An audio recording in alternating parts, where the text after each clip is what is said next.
Venezuela में ज़िलज़िले तबाही मचाए छॾी। इमारतूं मिटीअ जे ढेर में तब्दील। 10,000 खां वधीक माण्हू फोत थियण जो ख़दशो। वेनेज़ुएला जे वक़्ती सदर डेल्सी रोड्रिग्स ज़िलज़िले खे क़ौमी सान्हो करार ॾेई छॾियो। सॼे मुल्क में एमरजेंसी लागू। 32 ॼणा फोत, 700 खां वधीक ज़ख़्मी थियण जी तस्दीक। ज़िलज़िले सबबि कराक्स जे मरकज़ी माइकीटिया एयरपोर्ट खे सख़्त नुक़सान पहुतो। मीडिया रिपोर्ट्स मूजिबि वेनेज़ुएला में पहिरियों ज़िलज़िलो 7.1 जी शिदत जो हो। कुछ मिनटनि बाद 7.5 जी शिदत जो हिकु ॿियो ज़िलज़िलो आयो। इमारतूं लुॾी वियूं। अमरीकी रियासत कैलिफोर्निया में बि ज़िलज़िले जा लोॾा महसूस कया विया।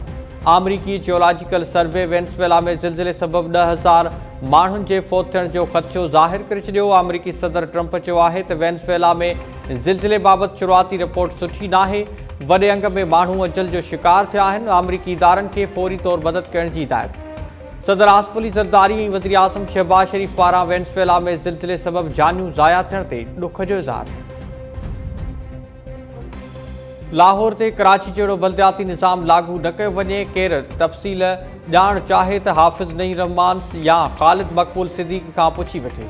नून लीग जे सीनियर अॻवान ख़्वाजा साद रफ़ीक़ जो बिलावल भुट्टो ज़रदारी जे बयान ते रद्दअमल। ख़्वाजा साद रफ़ीक़ चयो त बिलावल भुट्टो जो बल्दियाती इलेक्शन कराइण जो मुतालबो दुरुस्त आहे। लाहौर ऐं इस्लामाबाद में बल्दियाती इलेक्शन जल्द थियणु घुरिजे, पर कराची जे गुज़िरियल बल्दियाती इलेक्शन जी स्टाइल ते इलेक्शन कराइण खां बहितर आहे त न कराई वञे।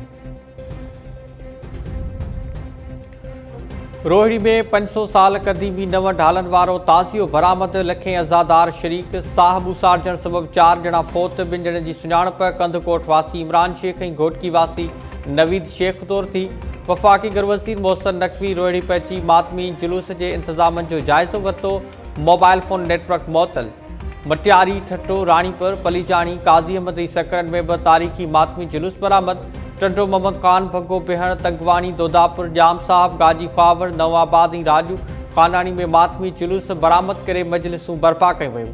सिक्योरिटी इंतज़ाम इंतहाई सख़्त। मोबाइल फ़ोन नेटवर्क मुअतल। शाहपुर, जहानिया, कोट लालू, नसीराबाद ऐं ॿियनि शहरनि में बि मातमी जुलूस कढी मजलिसूं बर्पा।